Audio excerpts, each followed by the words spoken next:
ETF index mutual funds నేర్చుకుని stock మార్కెట్లో రాణించాలనుకుంటున్నారా? వెంటనే ఈ నెంబర్కి కాల్ చేయండి. ప్రస్తుతం మనతో పాటు లైవ్ కాల్ అందుబాటులో ఉన్నారు జై భారత్ పార్టీ వ్యవస్థాపక అధ్యక్షులు మాజీ సిబిఐ జేడి లక్ష్మీనారాయణ గారు. ఒకసారి ఆయనతో మాట్లాడదాం. రీసెంట్గా మనందరికీ తెలుసు, అమరావతి మహిళల మీద కొన్ని దారుణమైన కామెంట్స్, ఆ తర్వాత ఇన్సిడెంట్స్ ఇవన్నీ చూస్తూనే ఉన్నాం. దీని మీద ఒక పాలిటీషియన్గా, అలాగే ఆయన ఒక పోలీస్ ఆఫీసర్ కూడా మనందరికీ తెలుసు. సో ఆయన ఏం చెప్తారో చూద్దాం. సార్ నమస్తే అండి. నమస్తే నిరుపమ గారు. సార్, పార్టీల సంగతి పక్కన పెట్టేద్దాం సార్ కాసేపు. పార్టీలకు అతీతంగా ఎవరు ఎవరిని తిట్టినా, ముఖ్యంగా మహిళలను అవమానించి తిట్టడం అనేది సర్వసాధారణమైపోయినటువంటి పరిస్థితి ఉంది ప్రస్తుతం చూస్తుంటే. రాజకీయాల్లో అయితే మరీ దిగజారుడుతనానికి జారిపోతున్నారేమో అని అనిపిస్తోంది సార్ వాళ్ళ మాటలు వింటుంటే. అవునండి. దారుణంగా, అత్యంత హేయంగా మాట్లాడినటువంటి పరిస్థితి. దీన్ని ఎలా అర్థం చేసుకోవాలి? ఎందుకంటే మీరు ఒక పొలిటీషియన్గా ఉన్నారు, తర్వాత అరెస్టులు కూడా జరిగాయి అనుకోండి. ఒక పోలీస్ ఆఫీసర్గా ఇలాంటి కేసెస్లో ఎలాంటి చర్యలు ఉంటాయో కూడా చెప్పండి సార్. ముఖ్యంగా మహిళలను ఆదరించే సంస్కృతి భారతదేశం. ఎందుకంటే ఎత్ర నార్యంతు పూజ్యంతే రమంతే తత్ర దేవత అంటాం. ఎక్కడైతే మహిళలు పూజించబడతారో అక్కడ దేవతలు, దేవుళ్ళు సంచరిస్తారన్నది భారతదేశం యొక్క నానుడు. సో ఎప్పుడు చూసినా కూడా మనం మాతృదేవో భవతో మొదలు పెడతాం మనం. సో ఇటువంటి సంస్కృతి సంస్కారం ఉన్నది భారతదేశం. కాబట్టి అటువంటి సంస్కృతి సంస్కారం నుంచి ఈ మధ్య కాలంలో దూషణలు, ముఖ్యంగా మహిళలను కించపరుచు మాట్లాడడం, అదే పెద్దగా చాలా గొప్ప హీరోయిజం గా కూడా ఫీల్ అయ్యే వాళ్ళు కూడా చాలా మంది ఉన్నారు. కానీ అది ఆ వ్యక్తుల యొక్క వాళ్ళ స్థాయి ఏంటో తెలియజేస్తుంది అనమాట. మనకు ఏ విధంగా మహిళలను గౌరవిస్తున్నాం, వారి గురించి ఎలా మాట్లాడుతున్నాం అన్న దాని మీద వ్యక్తి యొక్క స్థాయి మనకు నిర్ణయించబడుతుంది. ఈ మధ్య చూస్తే మధ్యకాలంలో అసెంబ్లీల్లో, తర్వాత వచ్చేసి న్యూస్ ఛానల్స్, ఆ తర్వాత బయట ఓపెన్ గా స్టేజ్ల మీద ఇలా రకరకాలుగా మాట్లాడటము, దుర్భాషలాడటము, ఆ తర్వాత అదేదో గొప్పగా ఫీల్ అవ్వడము, ఇదంతా కూడా జరుగుతుంది. కాబట్టి కొత్తగా ఇప్పుడు ఈ రాజకీయాల్లో మీరు ఈ విధంగా మాట్లాడితేనే ప్రజలు మిమ్మల్ని ఇష్టపడతారన్న స్థాయికి తీసుకొచ్చేసాం రాజకీయాలు. కాబట్టి ఏంటంటే అందరూ కూడా ఇదే నేర్చుకుంటున్నారు ఈ మధ్య.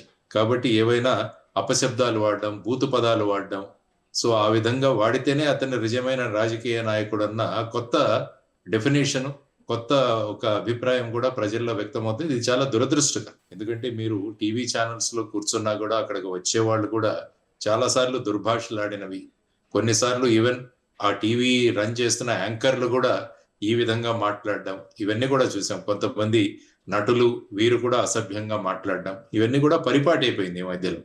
కాబట్టి ఇటువంటి సంస్కృతి వల్ల ఏమవుతుందంటే ప్రజలలో, ముఖ్యంగా యువతరంలో ఆ విధమైన, ఎందుకంటే ఇటువంటి విషయాలు తొందరగా నేర్చేసుకుంటారు. చెడు నేర్చుకోవడం చాలా సులభం. తర్వాత ఏంటంటే ఎవరైతే బాధ్యతాయుతమైన పొజిషన్ లో ఉన్నారో వారు ఇటువంటి పదజాలాన్ని ఉపయోగిస్తే ఏమవుతుందంటే మిగతా వాళ్ళు కూడా ఫాలో అవుతారు. అందుకని భగవద్గీతలో కూడా అంటారు కదా, సమాజంలో ఒక స్థాయిలో ఉన్న వారి ప్రవర్తన అన్నది సమాజం మీద ప్రభావం చూపిస్తుంది. కాబట్టి ముఖ్యంగా వాళ్ళందరూ నిర్ణయించుకోవాలి. ఎమ్మెల్యేలు గాని, ఎంపీలు గాని, మినిస్టర్లు గాని, వీరందరూ కూడా ప్రజాప్రతినిధి. కాబట్టి వారి భావజాలం ఎలా ఉంటుందో ఆ భావజాల ప్రభావం అన్నది ప్రజల మీద కూడా పడుతుందన్న ఒక ఇంగిత జ్ఞానం ఉండాలన్నది ప్రధానంగా మనం కోరుకుంటున్న అంశం. సో ఈ విధమైన పరిస్థితులు రావడం అన్నది చాలా దురదృష్టకరం. కానీ ఈ మధ్య ఏంటంటే ఒక పార్టీ వాళ్ళు వీళ్ళు తిడితే ఇంకో పార్టీ వాడు దానికన్నా ఎక్కువ తిడతామన్న ధోరణిలో వెళ్ళిపోవడం చాలా ప్రమాదం, సమాజానికి ముఖ్యంగా ప్రమాదం. ఎందుకంటే రేపు ఎవరైనా సమాజంలో ఎవరైనా సరిదిద్దుదామని వెళితే వాళ్ళు ఏ విధంగా రియాక్ట్ అవుతారన్న భయంతో చాలా మంది ఎవరికి చెప్పడం మానేస్తున్నారు. ఇప్పుడు ఎవరైనా గ్రామంలో పెద్దలు గాని, వృద్ధులు గాని, గౌరవనీయులైన వ్యక్తులు గాని యువతరాన్ని ఏదైనా సరి చెప్తాం, ఇలా తప్పు, ఈ విధంగా కాదు, ఇలా ముగ్గురు ట్రిపుల్ సీట్ వెళ్ళొద్దు, ఈ విధంగా మీరు ఈ విధంగా చేయదంటే కొన్ని చోట్ల వాళ్ళని ఏ విధంగా వాళ్ళు అడ్రస్ చేస్తున్నారంటే దాంతో ఇంకెవరు మనకెందుకులే అన్న ధోరణి సమాజంలో పడిపోయింది. ఇది చాలా సమాజానికి రాబోయే కాలంలో పెద్ద ప్రమాదకరంగా మారే పరిస్థితులు ఉన్నాయని దీన్ని అందరూ గమనించాలి. మీరు అన్నారు రాజకీయాలు పక్కన పెట్టాలి. రాజకీయాలు అన్నవి ఎప్పుడు ఎలక్షన్లప్పుడు మీరు రాజకీయాలు మీ పార్టీ వీటితో మాట్లాడుకోండి. కానీ ఆ తర్వాత ఏంటంటే సమాజంలో వ్యక్తుల యొక్క ప్రవర్తన, సమాజ అభివృద్ధి, ఇవన్నీ కూడా అందరం కలిసికట్టుగా ఆలోచించాలని నేను ఎప్పటి నుంచో చెబుతుంటాను. ఇప్పుడు మీరు ప్రస్తుతం జరిగిన సంఘటన ఏదైతే ఉందో దానివల్ల ముఖ్యంగా ఏంటంటే ఎవరైతే చట్టాన్ని అధిగమిస్తారో, చట్టాన్ని వాళ్ళు ఫాలో అవ్వరో వాళ్ళందరి మీద చర్యలు అయితే ఉంటాయి. అందులో దేర్ ఈజ్ నో డౌట్. ఎందుకంటే గత ప్రభుత్వంలో తీసుకున్నప్పుడు కొంతమంది టీవీ యాంకర్ల మీద చర్యలు తీసుకోవడం జరిగింది. ఆ తర్వాత ఇప్పుడు వచ్చిన తర్వాత చర్యలు జరుగుతూనే ఉన్నాయి. సరే. కాబట్టి ప్రధానంగా ఏమైపోయిందంటే ఇప్పుడు ఏ ప్రభుత్వాలు ఉన్నా కూడా ఈ సరే. విధంగా కక్ష సాధింపు అన్నది కూడా ఒకటి కొత్తగా మనం చూస్తున్నాం ఈ మధ్య సరే, అవును, రీసెంట్ డేస్ లో చూస్తున్నాం. రీసెంట్ డేస్ లో కక్ష సాధింపు రాజకీయాలు ఇవన్నీ. కాబట్టి ఎప్పుడు కూడా రూల్ ఆఫ్ లా అన్నది ఉండాలి. ఎవరైనా చట్టాన్ని ఉల్లంఘిస్తే వారు మన పార్టీ వాళ్ళు ఇతర పార్టీ వాళ్ళు దాని గురించి ఎక్కడా చూడాల్సిన అవసరమే లేదు. చట్టం ఉల్లంఘన, దాని మీద చర్యలు, ఇవి కనుక జరిగితే ఏమవుతుందంటే ఈ ప్రవృత్తి తగ్గిపోతుంది. లేకుంటే ఏమవుతుందంటే ఒక్కొక్కరు కూడా మాకు ఏమీ అవ్వదు అన్న ధోరణిలో ముందుకు వెళ్ళిపోతున్నారు. మేము రూలింగ్ పార్టీలో ఉన్నాం కాబట్టి మేము ఏం చేసినా చెల్లుతుంది అన్న ధోరణి కొంతమందిలో. సో ఆ విధంగా ఈ యాక్షన్ అన్నది ఎప్పుడైతే పార్షియల్ గా జరుగుతుందో అప్పుడు ఏమవుతుందంటే ప్రమాదానికి దారితీస్తుంది. సో ఇటువంటివి కాకుండా ముఖ్యంగా బాధ్యతాయుతమైన ప్రభుత్వాలు ఇవన్నీ కూడా పోలీసు యొక్క వ్యవహార సరళిలో వారెవరు కూడా పట్టించుకోకూడదు. మీరు చట్టం ఉల్లంఘిస్తే వాళ్ళ మీద చర్యలు తీసుకోండి అని చెప్పి వాళ్ళు చెబితే సరిపోతుంది. కానీ మా కార్యకర్త వదిలేయండి, మా ప్రతిపక్ష కార్యకర్త కాబట్టి అతని మీద చర్యలు తీసుకోండి, ఈ విధంగా మనం చూస్తే అదేంటంటే ఫైనల్ గా ఒక అరాచకానికి దారితీస్తుంది. ఒక ప్రజాస్వామ్యం అన్నదానికి ఎక్కడో ఒక చోట ప్రమాదం కలుగుతుంది అన్నది మనం అందరం కూడా గమనించాల్సిన అంశం.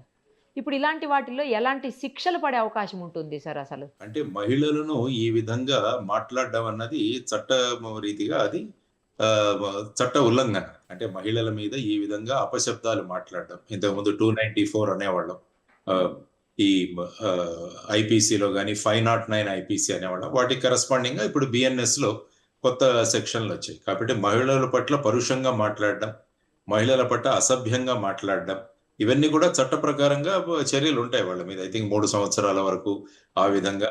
తర్వాత ఈ మధ్య ఏంటంటే సంఘటితంగా ఇవన్నీ తయారు చేస్తున్నారు. అంటే ముందే ఒక ఆలోచనతో ఒక సంఘటిత చర్యగా, అంటే ఒక ఆర్గనైజ్డ్ క్రైమ్ గా ఇది జరుగుతోందని ఈ మధ్య కొత్తగా ఆర్గనైజ్డ్ క్రైమ్ సెక్షన్ లో కూడా దాంట్లో పెడుతున్నారు. సాధారణంగా ఏంటంటే 7 సంవత్సరాల కన్నా తక్కువ శిక్షలు ఉన్న వాటిలో సర్వసాధారణంగా అరెస్టులు చేయకూడదు. మీరు సెక్షన్ 35 బిఎన్ఎస్ఎస్ ప్రకారం నోటీసులు ఇవ్వాలి. నోటీసులు ఇచ్చి వాళ్ళ దగ్గర నుంచి సమాధానం రాబట్టాలని. కానీ ఇప్పుడు ముఖ్యంగా ఈ సంఘటిత నేరాలు ఏవైతే ఉన్నాయో వాటిలో దీన్ని కూర్చోబెట్టడం వల్ల అవి 7 సంవత్సరాల కన్నా ఎక్కువ పనిష్మెంట్ ఉండడం వల్ల వెంటనే అరెస్టులు చేయడానికి కూడా జరుగుతుంది ఈ మధ్య చూసుకుంటే. సో ఆ విధమైన పరిస్థితిలో ఏది చేసినా కూడా చట్ట వ్యతిరేకంగా జరిగితే మటుకు వారి మీద చర్యలు తీసుకోవాల్సిన అవసరం ఉంది. కానీ అది అందరికీ సమానంగా వర్తింపజేసేటట్టు ఉండాలి. అది ముఖ్యంగా విషయం. సో మా వాళ్ళు, వాళ్ళు, మా మద్దతు ప్రకటించే వాళ్ళు ఇలా కాకుండా ఎవరైతే చట్టాన్ని ఉల్లంఘిస్తారో అప్పుడు ప్రజల్లో ఒక భయం కలుగుతుంది. లేకుంటే ఏమవుతుందంటే మాకు పార్టీ అండదండలు ఉన్నాయి కాబట్టి మమ్మల్ని ఎవరు ఏమీ చెయ్యలేరు అన్న ధోరణి వచ్చినా కూడా అది కూడా పోలీసుల యొక్క అస్తిత్వానికి కూడా అది ప్రమాదకరం. అంటే పోలీసుల మీద విశ్వాసం కూడా తగ్గిపోతుంది. అంటే వీళ్ళు కూడా అధికార పార్టీ ఏది చెబితే ఆ విధంగా చేస్తున్నారా అన్న ఒక అనుమానం రావడానికి కూడా ఆస్కారం ఇస్తాం. దానివల్ల ఏంటంటే రేపు ప్రజలను నియంత్రించడంలో పోలీసులకి వాళ్ళ శక్తి సరిపోతుంది. అంటే మన లాఠీలు, మన తుపాకులు ఇవన్నీ ఉన్నాయి, వాటితో నివారించడం, మనం నోటితో వారిని కంట్రోల్ చేయగలగాలి. ఆ శక్తి ఎప్పుడు వస్తుందంటే మనం ఎప్పుడైతే రూల్ ఆఫ్ లా గనక మనం ఇంప్లిమెంట్ చేస్తే వీరు ఎవరి సైడ్ తీసుకోరు, చట్టాన్ని ఎవరు ఉల్లంఘిస్తే వాళ్ళ మీద చర్యలు జరుగుతాయన్న సమాజంలో ఒక మెసేజ్ వెళ్తే ప్రజలందరూ కూడా వాళ్ళు చట్టబద్ధంగా ప్రవర్తించడానికి పూనుకుంటారు. లేకపోతే మనకెక్కడో తప్పించుకోవడానికి ఆస్కారం ఉందని మనకి ఎక్కడైనా ఒక ధోరణి కనిపిస్తే అప్పుడు ఏమవుతుందంటే ఈ విధమైన పరిస్థితులు మనకు వస్తాయి. అందువల్ల పోలీసు యంత్రాంగం అన్నది ఎవరికి నిష్పక్షపాతంగా పనిచేయాలి. దానికోసమే 2006వ సంవత్సరంలో ప్రకాష్ సింగ్ గారు సుప్రీంకోర్టులో ఒక పబ్లిక్ ఇంట్రెస్ట్ లిటిగేషన్ 96లో వేశారు పోలీసు రిఫార్మ్స్ గురించి. అందులో మొదట చెప్పింది ఏంటంటే సుప్రీంకోర్టు ప్రతి రాష్ట్రంలో పోలీసుల యొక్క చర్యలను పర్యవేక్షించడానికి కానీ వాళ్ళ వర్కింగ్ ఎలా ఉంది అన్న దాని మీద సమీక్ష చేయడానికి కానీ స్టేట్ సెక్యూరిటీ కమిషన్ అన్నది ఒకటి అపాయింట్ చేయాలని చెప్పారు. అందులో ముఖ్యమంత్రి, హోంమంత్రి, లీడర్ ఆఫ్ అపోజిషన్, తర్వాత 2 జడ్జీలు, ఆ తర్వాత స్టేట్ హ్యూమన్ రైట్స్ కమిషన్ వ్యక్తులు, వీరందరూ కూడా ఉంటారు. చాలా పెద్ద లిస్ట్ ఉంది అది. కానీ ఏ రాష్ట్రాల్లో కూడా ఈ స్టేట్ సెక్యూరిటీ కమిషన్ ఏర్పాటు చేయట్లేదు. ఎందుకంటే ఎప్పుడైతే ఈ కమిషన్ వస్తుందో అప్పుడు పోలీస్ యంత్రాంగం యొక్క పని వీరు చెప్తారు. కాబట్టి ఓహో! అప్పుడు మళ్ళా పాలనలో ఉన్న ప్రభుత్వాలకు ఇబ్బంది. ఓకే. ఓకే. కాబట్టి వాళ్ళు మీరు ఈ విధంగా జరుగుతోంది, ఈ విధంగా జరుగుతోందని తప్పు పెట్టడం మొదలుపెడితే ఏమవుతుందంటే, సాధారణంగా ప్రభుత్వాలు ఎలా ఉంటాయంటే, పోలీసులను తమ చేతుల్లో పెట్టుకొని నడిపిద్దామన్న ధోరణి ఉంటుంది మామూలుగా. ఎందుకంటే ప్రజలకి స్ రోడ్డు మీద కనిపించే ప్రభుత్వం పోలీసు. సార్. ఎందుకంటే మిగతా వాళ్ళు ఆఫీసుల్లో కూర్చుంటారు, ఫైల్స్ నడుపుతారు అవన్నీ. హ్మ్. కానీ యాక్షన్ తీసుకునే వాళ్ళు, యూనిఫామ్‌లో ఉన్నవాళ్ళు పోలీసు. హ్మ్. హ్మ్. కాబట్టి పోలీసు ఎలా ఉంటుందో దాన్ని బట్టి ప్రభుత్వం యొక్క పనితీరు కూడా ప్రజలు అంచనా వేస్తారు. సో అది చాలా ముఖ్యమైన విషయం.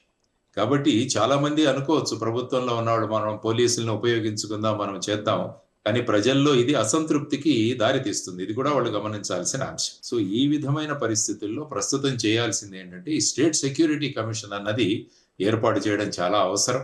అది నేను చాలా సార్లు చెప్పాను. చాలా సార్లు మనం డిబేట్లలో కూడా మాట్లాడుకున్నాం.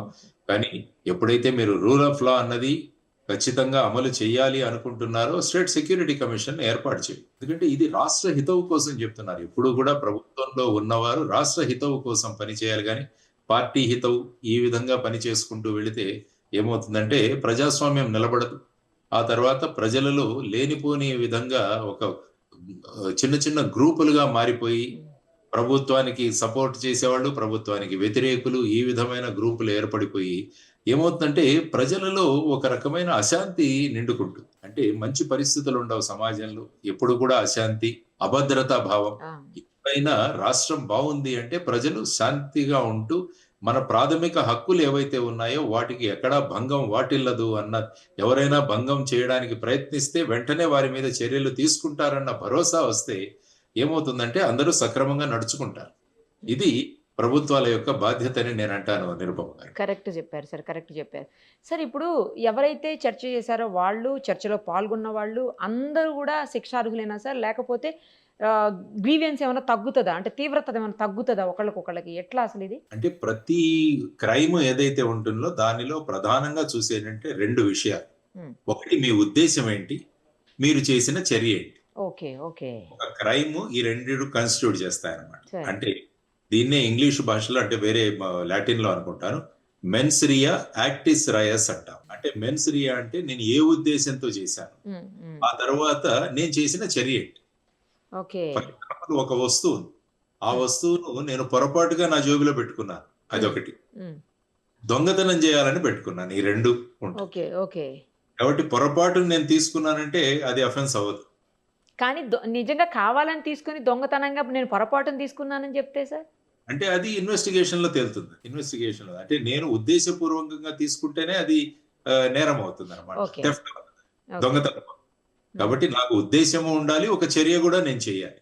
హుహు. సో ఏ అఫెన్స్ అయినా కూడా ఇలాగే ఉంటుంది. ఇన్వెస్టిగేషన్ లో కానీ రేపు కోర్టులో కానీ ఈ వ్యక్తికి ఉద్దేశం ఉందా, ఆ తర్వాత అతను ఆ ఉద్దేశానికి అనుగుణంగా హ్మ్. అతను ఏమైనా చర్యలు చేసుకున్నాడా, ఈ 2 కలిస్తేనే ఒక అఫెన్స్ అవుతుంది. కాబట్టి ఇప్పుడు మీరన్నట్టు ఆ చర్చలో పాల్గొన్న వాళ్ళు ఏ ఉద్దేశంతో మాట్లాడారు, హ్మ్. వాళ్ళ ఉద్దేశం ఏంటి, ఆ తర్వాత ఆ విధమైన పదజాలం ఉపయోగించాల్సిన అవసరం ఏంటి. యాహ్! ఎందుకంటే వాళ్ళు రిపోర్టు గురించి మాట్లాడారు. అవును.